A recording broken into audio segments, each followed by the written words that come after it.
Hoje é quinta-feira e quinta-feira é dia de Pátria Agronegócios aqui no Bom Dia Agro e conosco, portanto, meu amigo Matheus Pereira, já a postos para nos trazer as últimas informações. Bom dia, meu amigo, boa quinta-feira para você, seja bem-vindo.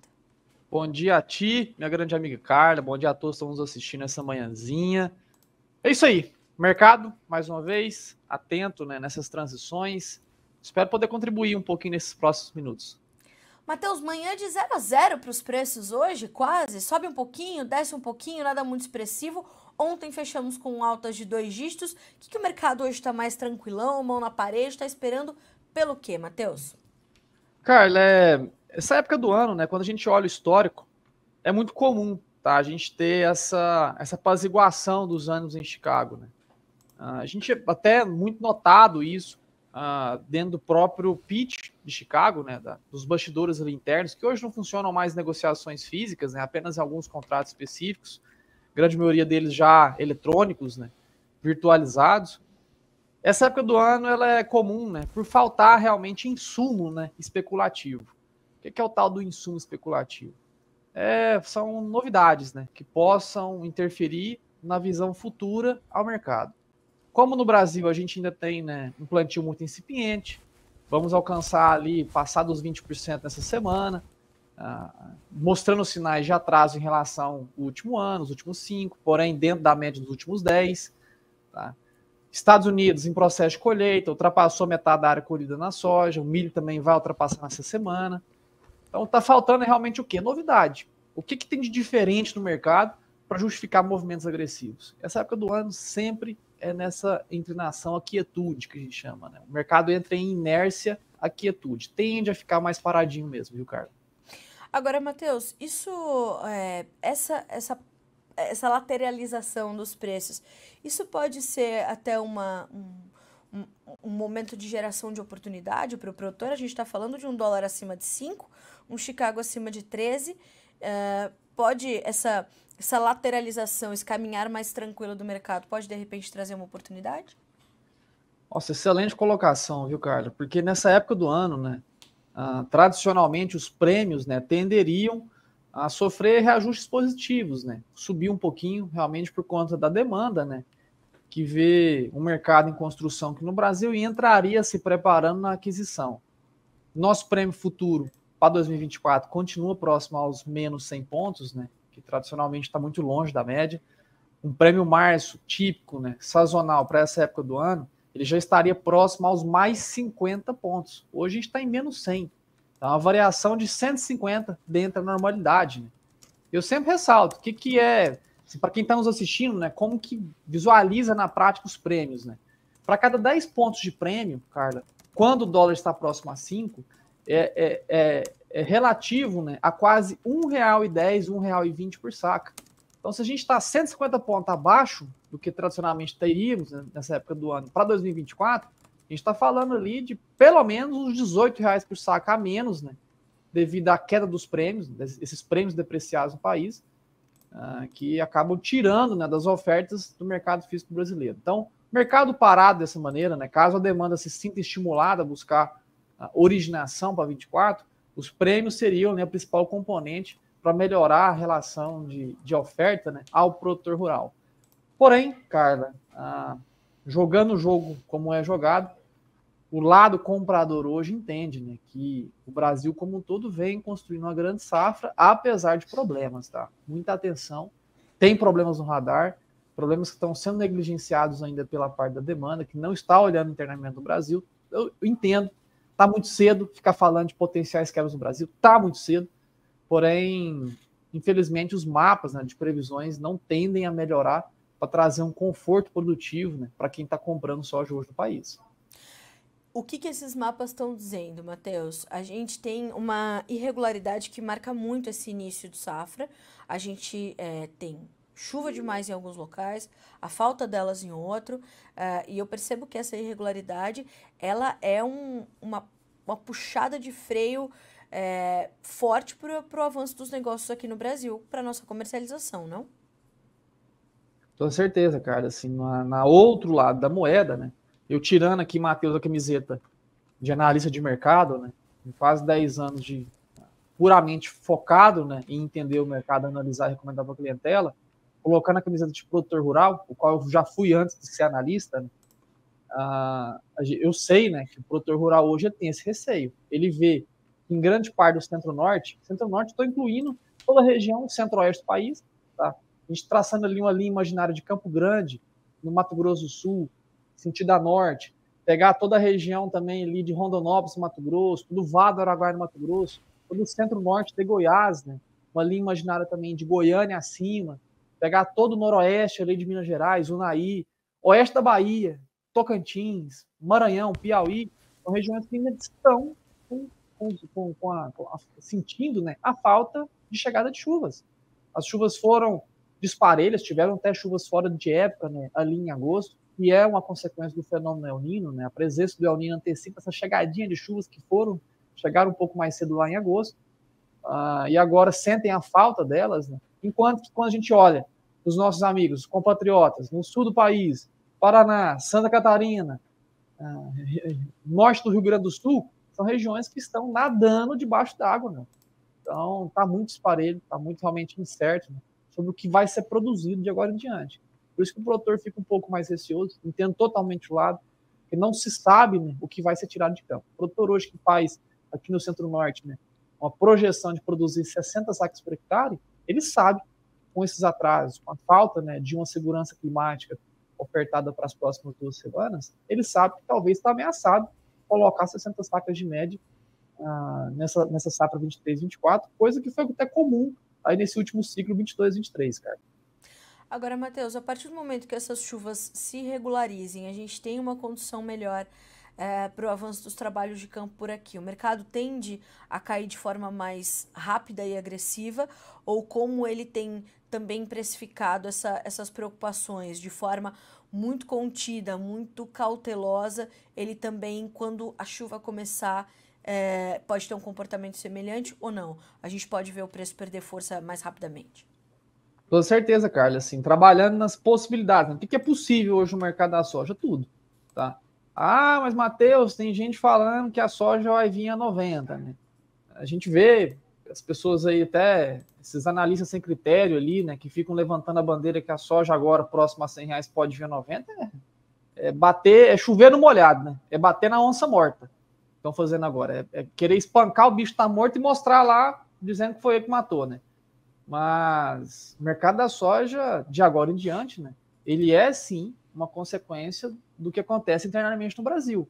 É o maior produtor, é o maior exportador, é o maior, né, sítio, né, de relevância da oferta mundial de soja, está aqui dentro do Brasil. Tá bom? Então, essa safra é um grande direcionador. O que temos de previsões? Complicações climáticas, complicações, tá, que não justificam quedas profundas. Matheus, o clima é uma ciência exata? Longe disso. Longe disso. Tá? É difícil a gente ter realmente um alinhamento com São Pedro para saber se essas previsões, né, da falta, da recorrência de falta de chuvas, se tornará algo típico, né, de agora até janeiro. É o que indica. Tá? Partindo desse pressuposto que a meteorologia está problemática, está faltando chuvas, a presença do El Niño, potencial formação de um superfenômeno agora nessa reta final de ano, a gente não tem, né, justificativas climáticas hoje para apostar em quedas profundas no mercado da soja. Tá bom, Matheus, se o clima vira, se a gente tem sim uma safra regular, um caminhar muito bem nessa reta final de ano, aí sim, né, como tá falando agora, né, o sem critério, assim que eu chamo, né, que tá batendo a onça morta, tá batendo a onça morta, tá chovendo no molhado e fazendo todo um alarde, né, em relação a situação que o mercado da soja vive hoje. É nítido, né? É óbvio, ficou óbvio, assim, a minha filha de 7 anos conseguiria sintetizar a mesma coisa, né? Que se a gente tiver uma produção, né, cheia, uma produção caminhando bem, os preços da soja tenderão sim a cair, né, contrariando todas as previsões climáticas hoje, né, existentes. Matheus, quando a gente olha para isso, a gente tende a ver o produtor nesse momento muito focado na sua janela, né? Olhar para fora do que está acontecendo ali na região dele e achar que o mercado vai reagir imediatamente àquilo. Enquanto tem uma safra caminhando aqui no Brasil, e como você falou, plantio ainda incipiente, a gente tem muito para acontecer, a irregularidade climática muito forte em anos de El Niño para o Brasil, a gente tem uma nova safra para começar na Argentina e a gente tem uma safra se concluindo, Argentina, Paraguai, aqui na América do Sul, a gente tem também uma safra se concluindo nos Estados Unidos. E fora tudo isso, a gente ainda tem os compradores olhando para tudo isso. Como é que essas informações também estão ocupando ali a atenção dos radares dos agentes do mercado nesse momento para resultar nos preços que a gente está vendo? A gente está vendo um novembro acima de $13, novembro que é referência para a safra dos americanos. Por quê? Sim. Esse novembro, né, abaixo dos contratos futuros, é um puro reflexo da oferta, né, que se cria agora, né, na colheita norte-americana. Tem soja dispersa por todo o território norte-americano, sem dúvidas. Tiveram problemas de safra? Sim. Foram problemas graves, tá? Não foram calamidades produtivas. Porém, os norte-americanos perderam de soja aí cerca de 13 milhões de toneladas em relação às primeiras estimativas. O milho também, em mesma proporção. Tá? Foram perdas observadas, tá? Como eu disse, não longe de ser uma catástrofe, só que para aqueles, né, que sofreram as devidas perdas, né, acabou sendo pontualmente, né, um grande problema observado por um produtor específico. Tá? A nível nacional, é uma safra ainda regular, assim dizendo. Não é excepcional, longe de ser catastrófico. Então, o mercado ele ainda olha, né, para esse excedente de oferta, que ainda tem metade da área para ser colhida em território norte-americano, cerca de 35%, 40% na soja, né, quase a metade no milho ainda para ser colhido. Então, tem muito chão ainda para passar debaixo para ser colhido, né, em território norte-americano, muita água para passar debaixo da ponte. O mercado ainda não olha para o Brasil, tá? E é típico dessa época do ano. Ele sabe, ele tem atenção aqui dentro, eles vê, né, os números de estimativas do USDA, que já colocaram há cerca de 3 meses atrás, né, números estimados para o Brasil de soja de 160 milhões de toneladas, maior safra da história potencial do Brasil. Epifania ainda, né, a gente é legal que a gente tem a gente chegará aos 160, a gente vê, né, dia após dia, né, o mercado, não mercado, né, mas produtores, né, perdendo a capacidade de construir um bom teto produtivo, como foi essa última safra aqui no Centro-Norte, devido, né, à dificuldade de colocar semente no chão agora. Tá? Tudo bem que Matheus ainda está muito cedo quando comparado aos 10 últimos anos, porém, relata a clientela pátria, né, que vai do Rio Grande do Sul a Roraima. A gente tem hoje clientes dentro do Paraná nos alegando que o excesso de chuvas inviabiliza plantio no atual momento. Até as culturas que já foram semeadas, né, o stand está um pouco enfraquecido, né, germinou pouco pelo excesso. Tá? Dentro do Mato Grosso, temos clientes que já estão em linha de replantio, já estão replantando. Eu ia te perguntar isso agora, como é que você está recebendo, e se está recebendo reportes de replantio, porque a gente tem recebido aqui também. Então, isso já está chegando para vocês também, Matheus? Com certeza, Carlos. São produtores que no Mato Grosso, né, semearam há cerca de 30 dias atrás, ou até mais, né, para aqueles que conseguiram a tal da liminar, né, de antecipar, mas foram poucos casos, né, não deu 10 produtores que conseguiram talvez a liminar dentro do Mato Grosso, mas a grande maioria, né, que iniciou, né, dentro do vazio, assim, após a conclusão do vazio, né, a partir do dia, depois do dia 15, né, no dia 16, são aqueles produtores que já estão tendo a necessidade de replantio, tá? Vale um ponto, né, de atenção, cara, assim, a gente sempre tem que jogar com o mercado de maneira mais fria possível, né? Grande parte desses produtores, né, eles acabam assumindo o risco no plantio no plantio mais antecipado, entendendo que poderá acontecer um replantio nas próximas 4, 5, 6 semanas. Então são produtores que já entendem, né, que o risco assumido no plantio pós finalização de vazio é um risco que ele vai, né, ele pode passar com grande frequência por necessidade de replantio, tá? Então os produtores do Mato Grosso que estão passando por isso agora, eles estão habituados. Não quero dizer que isso é normal, até porque no ano passado o Mato Grosso teve realmente uma campanha de plantio excepcional, assim como aqui em Goiás. Porém, né, teve outros anos no passado, 2019 foi um problema que tivemos, né, grande necessidade de replantio dentro do estado do Mato Grosso. 2016, a mesma coisa. Perdão, 2017, a mesma coisa.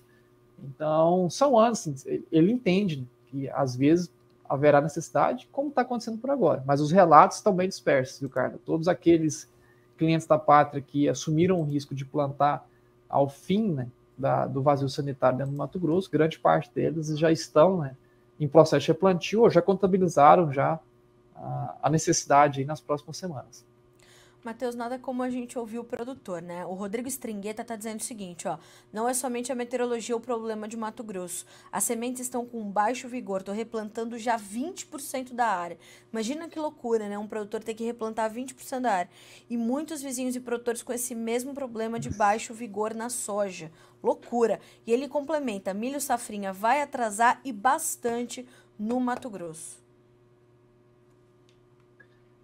Colocação excelente do Rodrigo, viu? Porque, ainda mais esse ano, tenho certeza que o amigo, né, o Rodrigo Strigueta, perdão se eu pronunciei errado, mas tenho certeza que ele sabe, né, que esses 20% de replantio vai pesar muito, né, na construção de custo, em especial esse ano. A gente nunca teve semente tão cara quanto tivemos aí Exato. nesse último ciclo, né? Então, colocar talvez um dos ativos mais caros em processo de desperdício, está desperdiçando dinheiro, ele está jogando, ele sabe, o produtor sabe que ele está desperdiçando o capital quando há necessidade de replantio. E num ciclo como esse, né, que nunca tivemos sementes tão caras, né, tudo bem que talvez pode usar contraposição tão tecnológicas, os preços da composição do custo dessa semente foi caro, entendo, perfeito, vamos nesse mérito, mas algo que vai dificultar muito, né, o que vai sobrar no bolso. Que vai sobrar. Se eu vou ter que colocar talvez um dos ativos mais caros em desperdício, necessidade de replantio, vai apertar ainda mais a conta, né, do produtor que está dentro do Mato Grosso, um produtor que hoje tem, né, talvez um dos piores preços, né, exercidos dentro do Brasil, por conta da dificuldade logística, do excesso de oferta dentro do estado. Então, realmente, é uma grande dificuldade, e a gente está vendo isso aí que o Rodrigo tá relatando, né? É algo que se tornou comum dentre aqueles, né, que tomaram o risco de plantar de maneira mais antecipada hoje dentro do estado. E a gente tem visto, né, no começo da safra, eu me lembro bem que a gente falava muito sobre estamos começando uma safra com custos variáveis, talvez um pouco menores, né? A gente viu uma diminuição nos fertilizantes, a gente viu uma diminuição nos defensivos, mas as sementes eram um destaque de alta, inclusive o trabalho de construção ali das projeções de custo de produção do CPEA, ali pelo Mauro Ozaki, super competente, mostravam isso de forma bastante clara, e a gente não estava contando que a gente ia ter um índice de replantio tão grande e tão, abre aspas, cedo, fecha aspas, para essa safra 23-24, que ela já nasceu desafiadora, essa safra, né, Matheus? Mas me parece que os desafios estão ficando cada vez mais intensos com o passar do tempo, né? Carla, esse ponto, né, é algo que a gente tem que levar em consideração, né, até porque, mais uma vez, né, os 100 critérios, né, que alegaram que, poxa, a safra do Brasil esse ano está muito barata, comporta uma soja de 110 no Mato Grosso, comporta uma soja de R$100. O tal do sem critério, ele não vê realmente a dificuldade do outro lado da ponta, né? Ele olha essas variáveis no computador, na telinha, e acha que isso é o reflexo do planeta, né? Olhar o analista de computador. Mas esquece que realmente semente, necessidade de replantio, já os R$110 na saca de soja, ele já aperta a conta. Aquela cordinha que estava ali apertando o pescoço, que estava realmente dificultando, né, a respiração, agora ela fica ainda mais um pouco apertada. Então, esse ano é um ano complicado, tá? Por mais que a gente tenha tido, né, e continua observando a queda, né, dos preços de alguns insumos, nem todos caíram, né? Continuo alertando que preço de semente realmente é um ativo que tem pesado na construção de custo do produtor rural, normal, né? A gente entende esses ciclos, né, de custos, formação, repasse à classe produtiva, assim como a gente tem observado por agora também, né, alguns fungicidas que estão irredutíveis em preços, né? Aonde quando tínhamos, né, soja de 150 no interior do Brasil, 180 em regiões perto a praças portuárias, né, eram margens, né, que toleravam o avanço, né, a aceleração desses preços que hoje, infelizmente, né, dificultam muito, né, o entendimento do que sobra. Eu sempre falo do que sobra, né, sempre que eu estou em alguma reunião de conselho, né, de alguma grande empresa no Brasil ou fora dela, né, eu sempre passo essa percepção, né, a quem está me escutando por lá, de que o produtor no Brasil, ele é pessoa como todo mundo. Eu sou pessoa como todo mundo.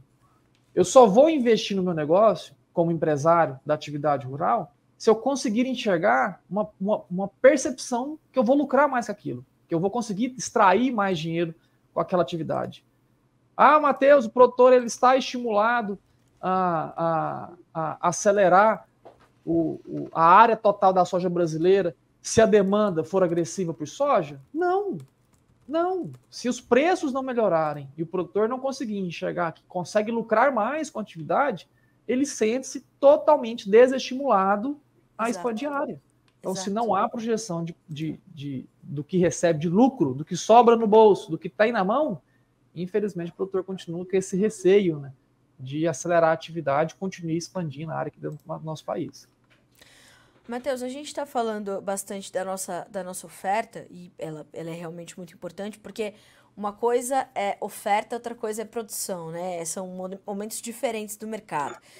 E é muito bom porque a gente tem uma participação sempre muito, muito ativa, né? Quando você está contigo aqui, conosco, porque a gente tem essa... Claro, os produtores aqui estão trocando informações, isso é muito importante. Estão até trocando chuva, viu, Matheus? Tem gente pedindo para buscar lá no Rio Grande do Sul, que tá sobrando, em Balsas não tem. Ai. A Ivete tá pedindo, a Ivete Baú falou, quando chegam as chuvas plantadeiras em Balsas?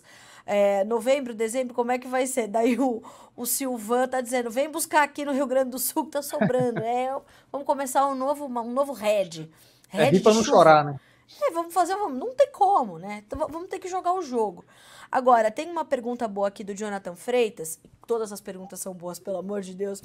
Carla, pergunta para o nosso amigo Matheus se tem os números de venda e exportações de milho dos americanos até o momento. Não só milho, mas soja. A gente está numa lentidão de venda lá pelos americanos, né, Matheus? Por que eles estão tão desestimulados?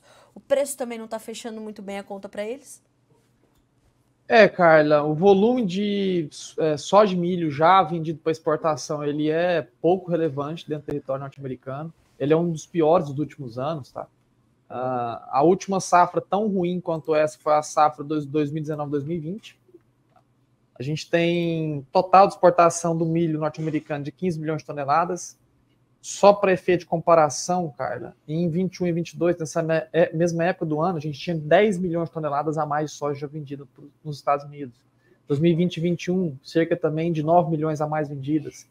No milho, né? Agora, na soja, a gente tem hoje cerca de 20 milhões de toneladas já vendidas para exportação dentro do território norte-americano. Lembrando que o número vai ser atualizado agora, tá? Às 9h30 da manhã, todas as quintas-feiras, né? Quando o SDA atualiza os números ali de semanais, né? A gente pode sofrer pequenos ajustes, pequenos, não grandes, tá?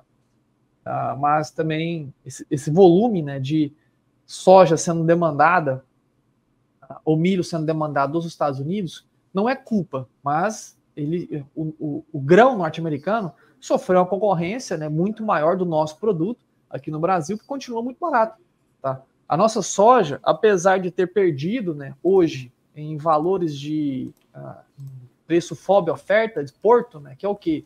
Quanto custa a nossa soja disponível no porto? Para qualquer um vir aqui buscar. Hoje a nossa soja é mais cara, base porto, né, quando comparado com a norte-americana. Óbvio, os norte-americanos estão em processo de colheita, estão acelerando lá a oferta, está mais disponível o grão dentro do território norte-americano. Porém, né, o custo logístico do norte-americano cresceu pelos baixos níveis fluviais do rio Mississippi, né, responsável por escoar 60% da safra norte-americana, passa-se pelo rio Mississippi, né, escoa pelo o Golfo dos Estados Unidos, aquela região dos portos do sul, né, próximo à Flórida, ali, para quem já foi na Disney, ali, aqueles portos que ficam ali próximo à Disney, né, do lado ali do Golfo, perto do México. Aquela região tem sofrido bastante, né, com a elevação, com o encarecimento dos fretes, né, internos, por conta desses baixos níveis, não consegue ter o mesmo fluxo, né, diário de embarcações, né, descendo cinturão sentido ao Golfo.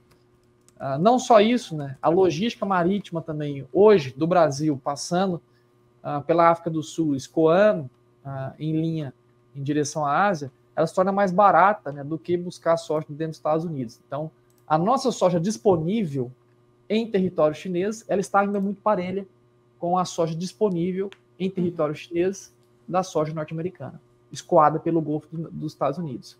Matheus, os portos ali do Pacífico, Noroeste, o PNW, dos Estados Unidos tem soja mais barata. Tem, companheiro, está correto. Agora, qual o volume de soja que chega no PNW hoje para ser embarcado em direção à China? Exato. Cerca de 15% da safra nacional. Então, a gente não tem o PNW, né, que esses portos ali do Pacífico, né, da região noroeste dos Estados Unidos, né, é uma região que tem, sim, um ágio logístico, porém o frete interno, né, grande parte deles via ferrovias ou até mesmo rodovias, né, acaba encarecendo muito a soja e dificultando o escoamento. Então, é pouca soja, né, que realmente se escoa pelo PNW, que pode ser mais barata, porém não tem, né, esse volume de oferta como tem o Golfo, que hoje, apesar da oferta FOB no porto dos Estados Unidos estar mais barato, ele acaba sendo entregue na China com preços muito parelhos, né, ao que nós aqui no Brasil estamos ainda ofertando, Carlos. Matheus, o quanto disso pesa para o andamento de Chicago nesse momento e principalmente para o andamento dos prêmios, para eles e para nós? Carla, os prêmios têm sido, né, o principal calo no sapato de todos os produtores rurais do planeta nesses últimos 18 meses, assim dizendo.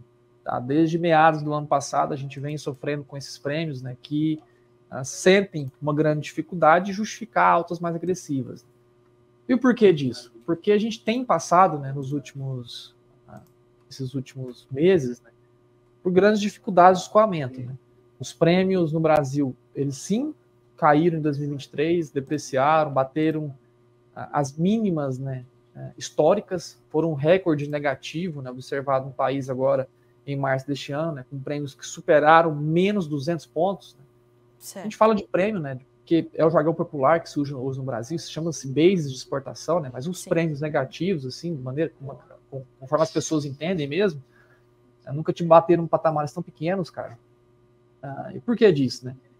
Primeiro ponto, excesso de oferta. Foi o que desengatilhou, né, esse movimento de quedas mundo afora dos nossos prêmios. Né? Segundo motivo, dificuldade de escoamento. No mesmo momento, né, que o Brasil passou pelo maior volume de soja disponível em colheita em 2023, que foi fevereiro, março, nesse mesmo momento, né, o Brasil alavancou o tempo de carregamento médio de um cargueiro Panamax, né, em região portuária de Santos, ou do Paranaguá, de 3 a 5 dias para 15 a 17 dias. Tá? Então, por que disso? Excesso de chuvas nas regiões portuárias. Tá? Não sei se vocês se lembram, Tarcísio fazendo campanha em Santos, né, para reestruturar alguns terminais que foram danificados por excesso de chuvas. Tivemos também o mesmo fator, né, observado dentro do Paranaguá. Sim. Visitei Paranaguá em março para rever realmente de perto, né, o que estava acontecendo. E era muita chuva, de fato, isso dificultava, né, a embarcação de ter uma soja seca, né, sendo colocada em navio graneleiro, né, para ser, enfim, transportado, atravessando quase 4 continentes e até chegar à Ásia. Né. Então, tivemos sim, cara, essas dificuldades logísticas, né, e o excesso de oferta pesando muito com o prêmio, que continua sendo o principal medo de agora em diante, tá, Carlos? A gente só vê que na presença de um El Niño, grande parte, né, dos portos no nosso Brasil, em especial do sudoeste, não vou falar do sul, tá? Os portos do sudoeste, nordeste brasileiro e norte, que hoje é sim um dos principais ramais, né, de exportação, são os portos do norte, Miritituba e Santarém, coloca ali 5% da soja do planeta, sai hoje por Santarém, tá? Passa por Santarém. 15% da safra nacional passa por Santarém. Então, sim, se tornou um porto de grande relevância, o terceiro maior porto de relevância de exportação de soja e milho do planeta. Do país. Tá? Então, em anos de El Niño, essas regiões do sudoeste, nordeste e norte, são regiões que passam, né, por períodos de mais seca, né, a falta da distribuição de chuvas, que pode, sim, ser um fator, né, de acelerar esse escoamento. Então, é algo que a gente tem que se levar em consideração de agora em diante, viu, Carlos? Bom, muitas informações, então, para a gente ir construindo esse quebra-cabeça. Para a gente finalizar, Matheus, a gente tem alguma orientação que sirva de base para o produtor concluir essa semana e dar sequência aos seus trabalhos de campo e dividindo as suas atenções com os negócios? A gente consegue trazer uma orientação que, embora o Brasil exija muitas orientações pelo seu tamanho e pelas suas particularidades, a gente consegue trazer algo comum para todos os sojicultores agora? Produtor no Brasil, de maneira reta, clara, direta. Você não pode errar essa safra 23-24, bicho. Essa safra, esse último ciclo, 22-23, já foi um ciclo onde grande parte da classe produtiva sofreu com a redução drástica da margem de lucro, até chegou a fechar no 0 a 0, se não no negativo. Tá? Esse próximo ciclo 23-24 não tolera o erro. Tá? O produtor ele tem que saber, principalmente quando fazer aquisições em tempo hábil para safrinha, se necessário, tá? Muita atenção. Vi comentários aqui também falando que plantio agora atrasado já acarreta em problemas de safrinha, totalmente correto. Todos os anos de El Niño observados no Brasil durante o verão acarretaram em problemas de safrinha no país. Segunda safra, milho de segunda safra, todos os anos. Então, muito cuidado com milho de segunda safra, principalmente na aquisição. Um encurtamento de área total do milho aqui no país, ele pode sim, né, gerar a sensação de que vai sobrar insumos. Essa sensação pode trazer melhores negócios pela frente. Na venda da soja, por mais que exista essa inclinação, a falta de chuvas na região centro-norte do país, nordeste, que podem sim trazer sustentação aos preços da soja, não coloquem todo o teu grão, toda a tua produção, toda a tua vida no cassino. Saiba fazer a gestão do teu risco, meu caro. Saiba fazer, pelo menos, parcialmente, a trava para garantir os teus custos iniciais. Tenha a pátria ao seu lado. Você não pode errar essa safra 23-24, bichão. Porque, infelizmente, a gente já passa de um último ano que encurtou e enxugou o que você tinha de sobra. As tuas sobras estão poucas. Então, a gente não pode tomar muito risco pela frente no ano, né, onde o bolso está magrinho, está faltando dinheiro na carteira. Então, esse ciclo safra 23-24, ele tem que ter olhado, ele tem que ser dado com passos muito firmes, né? E muitas das vezes o achismo, né, ou a sensação, a inclinação, eu falo isso por experiência, pessoal. A cara já me escutou falar isso aqui centenas de vezes. A família inteira rodeada de produtor. É pai, é tio, é padrinho, é avô, é periquita, é papagaio, é cachorro dentro de casa, é produtor. Vida inteira do lado dentro da roça. Eu sei que esse sentimento que você está me escutando agora, de que os preços vão subir, que eu vou melhorar, vai sair, isso é natural do produtor. Tem que ser otimista. Enterrar R$1 milhão no chão e rezar para Deus para que chova, para que tudo corra bem, tem que ser otimista. Tem que ser otimista. Isso. Só cuidado. Tenha passos firmes, vão pisando mais com maneiras mais concretas, que essa safra 23-24 não tolera erro. É verdade. Acho que essa forma é ótima para a gente concluir, principalmente porque a gente vem construindo aqui uma forma de comunicação, né, Matheus? Toda quinta-feira você está aqui com a gente e você tem trazido, toda quinta-feira você tem trazido essa perspectiva. Então, você, produtor que está nos acompanhando, vai para o Instagram agora, @patria.agronegócio, vai seguir esse perfil e vai seguir também o perfil do Matheus, @mateus.patria. Ali, o Matheus vai o dia inteiro te dando insights do mercado.